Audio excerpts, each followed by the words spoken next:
Assalamualaikum warahmatullahi wabarakatuh. Perkenalkan, nama saya Lisna Devianti Anwar dari mata kuliah Ekonomi Moneter Perbankan. Hari ini saya akan membahas pertemuan ke-14 tentang Sistem Moneter Internasional. Sistem moneter dapat didefinisikan sebagai kerangka kerja institusional saat pembayaran internasional dilakukan, pergerakan modal diakomodasi, dan nilai tukar antar mata uang dilakukan. Berhubungan dengan serangkaian perjanjian, aturan, institusi, mekanisme, dan kebijakan yang kompleks yang berkaitan dengan tiga hal tersebut di atas. Sejarah sistem moneter internasional. Sistem moneter internasional berjalan melalui 5 tahap evolusi. Yang pertama, bimetalisme. Yang kedua, standar emas klasik. Yang ketiga, interwar period. Yang keempat, sistem Bretton Woods. Dan yang kelima, rejim nilai tukar fleksibel atau mengambang terkendali. Bimetalisme. Bimetalisme sebelum 1875. Suatu standar ganda mata uang bebas yang digunakan baik untuk emas maupun perak. Inggris Raya dipakai sampai tahun 1816. Amerika Serikat 1792 sampai 1873. Prancis dipakai sampai tahun 1878. Cina, India, Jerman, dan Belanda menggunakan standar perak. Hukum Gersham.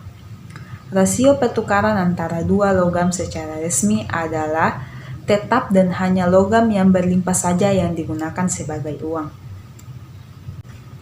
Akibatnya, logam yang lebih langka di negara atau wilayah tersebut tidak diedarkan. Dengan kata lain, uang buruk atau berlimpah harus mengusir uang baik atau uang langka. Standar emas klasik. Berdasarkan standar emas klasik, pada tahun 1875 sampai 1914, nilai tukar antara dua mata uang ditentukan oleh kandungan emas dari mata uang tersebut. Sebagian besar negara memulai standar ini pada saat Perang Dunia I meletus. London menjadi pusat sistem keuangan internasional yang mencerminkan kemajuan perekonomian Inggris. Standar emas klasik. Syarat implementasi. Yang pertama, hanya emas yang dijamin mata uang logam tidak terbatas. Kedua, terdapat konvertibilitas dua arah antara emas dan mata uang nasional pada rasio yang tetap. Ketiga, emas dapat diekspor dan diimpor secara bebas. Konvertibilitas dijamin dengan prinsip uang kertas bank harus didukung dengan cadangan emas sebesar rasio minimal yang ditentukan. Pasokan uang domestik harus naik turun sesuai dengan pengeluaran penerimaan emas di negara tersebut.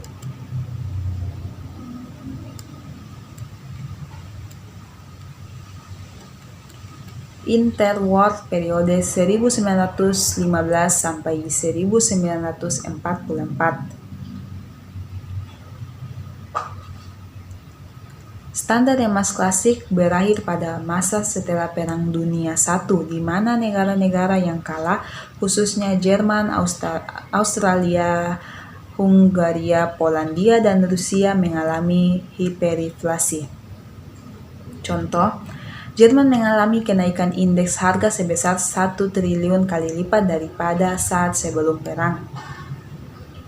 Fluktuasi nilai mata uang di masa 1920-an membuat banyak negara menerapkan kebijakan depresiasi habis-habisan agar dapat memperoleh uang di pasar ekspor global.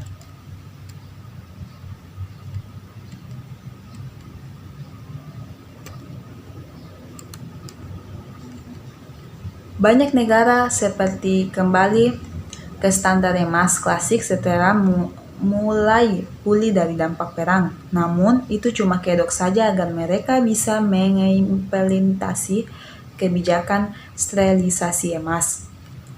Sterilisasi emas, kebijakan untuk menyesuaikan arus masuk dan keluar emas dengan cara pengurangan jumlah uang dalam negeri dan peningkatan kredit dalam negeri.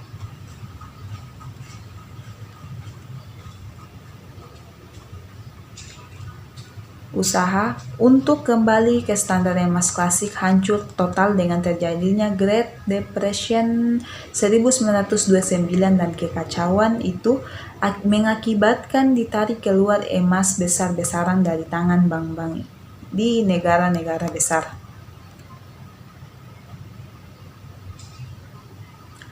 Adapun tahap yang pertama, tahap 1, nasionalisme ekonomi akibat Perang Dunia I.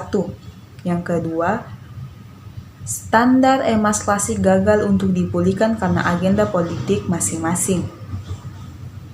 Tahap ketiga, ekonomi tak stabil dan bank-bank bangkrut karena terjadi penarikan besar-besaran. Dan tahap keempat, investor panik ingin melarikan modal ke luar negeri, tapi semua di luar negeri juga bernasib sama. Sistem Bretton Woods. Untuk mencegah kembalinya terjadi nasionalisme ekonomi dengan aturan main yang tidak jelas.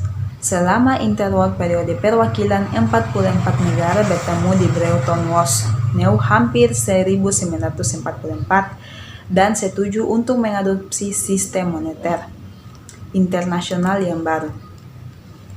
Pada tahun 1945, perjanjian ditangani dan melarikan IMF dan IFB atau World Bank.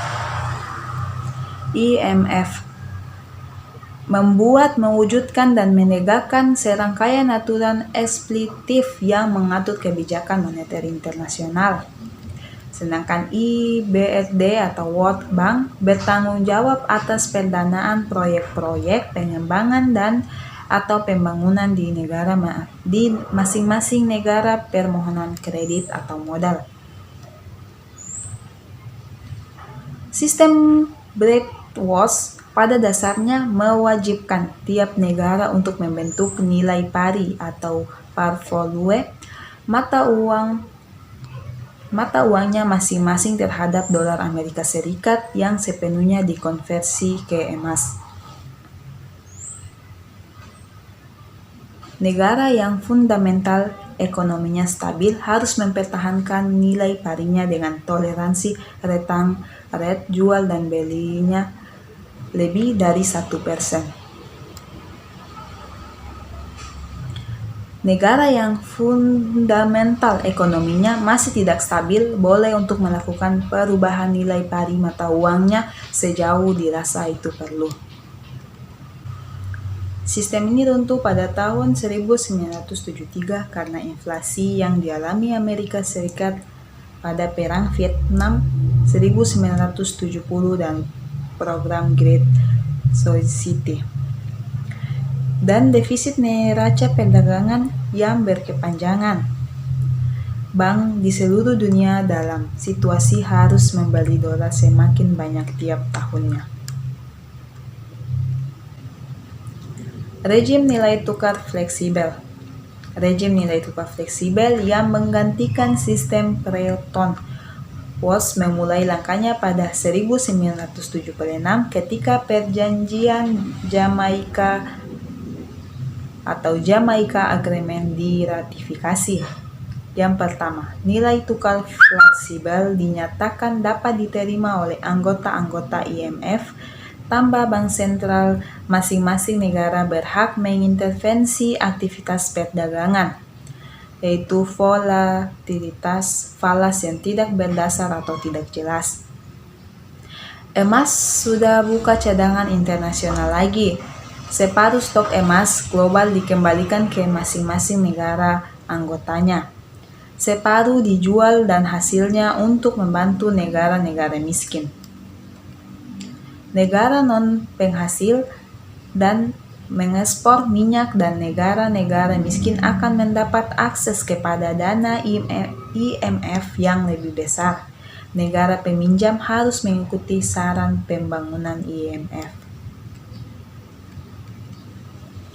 Selama pemerintahan Presiden Ronald Reagan, suku bunga real di Amerika Serikat sengaja ditinggikan agar arus modal investasi asing masuk deras ke Amerika Serikat demi membantu menopang defisit anggarannya. Peak demand, nilai US dollar naik. Fluktuasi US dollar pada era 1980-an yang sangat besar dan US dollar menjadi terlalu mahal membuat para negara industri besar sepakat untuk merancang sistem nilai tukar yang lebih stabil dalam skala lebih besar. Blaise Accord 1985 menentukan bahwa US dollar harus terdepresiasi dan negara-negara G5 seperti Prancis, Jepang, Jerman, Inggris, dan Amerika Serikat sepakat untuk mengintervensi pasar falas agar tujuan tersebut segera tercapai. US dollar akhirnya malah terlalu terdepresiasi. Lawford Accord pada tahun 1987 menandai lahirnya sistem mengembang terkendali floating rate saat negara anggota G7 bergabung untuk mengintervensi pasar falas untuk mengoreksi nilai mata uang yang dipandang kemahalan atau kemurahan.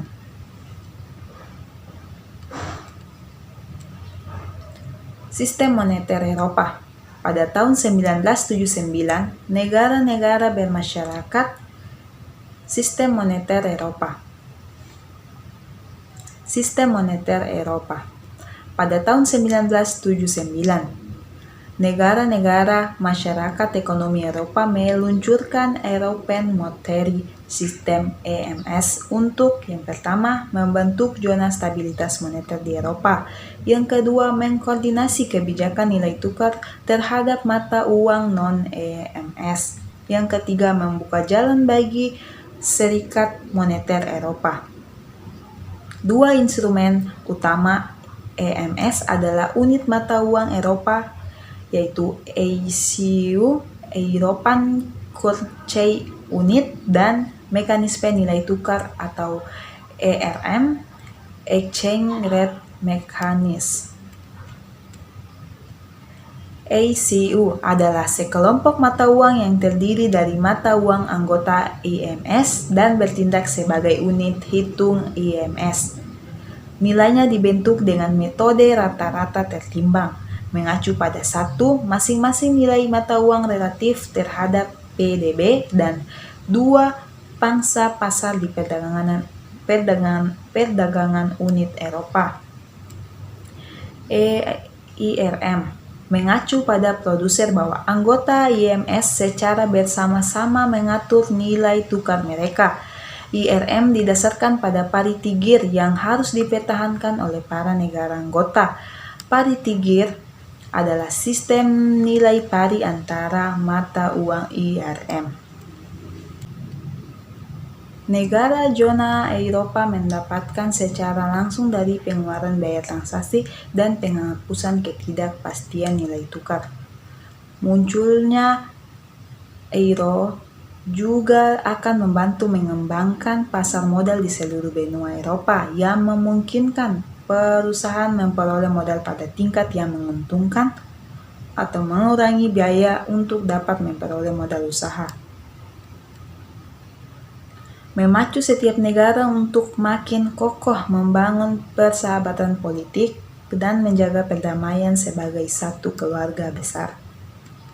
Sistem moneter Eropa keuntungan, yaitu negara Eropa mendapatkan manfaat secara langsung dari pengeluaran biaya transaksi dan penghapusan ketidakpastian nilai tukar. Munculnya euro juga akan membantu mengembangkan pasar modal di seluruh benua Eropa yang memungkinkan perusahaan memperoleh modal pada tingkat yang menguntungkan mengurangi biaya untuk dapat memperoleh modal usaha. Memacu setiap negara untuk makin kokoh, membangun persahabatan politik dan menjaga perdamaian sebagai satu keluarga besar. Sistem moneter Eropa kerugian. Kerugian secara langsung bagi masing-masing negara Eropa adalah yang pertama, hilangnya kemandirian kebijakan moneter dan kemandirian kebijakan nilai tukar nasional. Terkait dari teori optimum currency area OCA, kriteria yang seharusnya relevan untuk mengidentifikasi dan mendesain zona mata uang bersama adalah derajat mobilitas faktor atau modal dan tenaga kerja dalam zona tersebut. Australia, Belgia, Prancis, Lebanon, Belanda, dan Jerman negara yang memenuhi teori OCA. Denmark, Italia, dan Inggris negara yang tidak memenuhi teori OCA. Peristiwa sejarah lainnya terkait sistem moneter dunia, yaitu krisis peso Meksiko, krisis mata uang Asia yang meliputi BET Thailand, rupiah Indonesia, ringgit Malaysia, peso Filipina, dan won Korea, krisis peso Argentina, kurs tetap FX, kurs fleksibel. Sementara anggota inti IMU meliputi Prancis dan Jerman menyukai sistem nilai tukar terhadap fixed rate. Negara-negara maju lain seperti Amerika Serikat dan Jepang lebih suka dengan sistem nilai tukar fleksibel floating rate. Berdasarkan sistem nilai tukar fleksibel, pemerintah dapat independensi kebijakan karena keseimbangan eksternal akan tercapai melalui penyesuaian kurs daripada intervensi kebijakan. Namun, ketidakpastian nilai tukar dapat berpotensi menghambat perdagangan dan investasi internasional. Mayoritas perusahaan akan lebih memilih menghindari resiko perdagangan secara internasional jika harus menghadapi masa depan yang selalu tidak pasti. Pilihan antara sistem nilai tukar tetap atau fleksibel cenderung mengakibatnya adanya trade-off pilihan antara otonomi kebijakan nasional dengan integrasi ekonomi internasional. Terakhir, sistem moneter internasional yang baik harus mampu memberikan pertama, likuiditas, yang dimana harus dapat menyediakan cadangan moneter yang cukup untuk perekonomian dunia sehingga perdagangan internasional dan investasi bisa bertumbuh. Penyesuaian harus dapat menyediakan mekanisme efektif untuk mengembalikan keseimbangan neraca pembayaran kapanpun ketika menghadapi masa sulit. Ketiga, keyakinan. Harus ada memberikan perlindungan untuk mencegah krisis kepercayaan, di mana sering ujung-ujungnya mengakibatkan situasi panik, selling atau pemindahan alokasi aset ke aset lain atas dasar kepanikan. Sekian itu dari saya mengucapkan terima kasih. Wabillahi taufiq wal hidayah. Wassalamualaikum warahmatullahi wabarakatuh.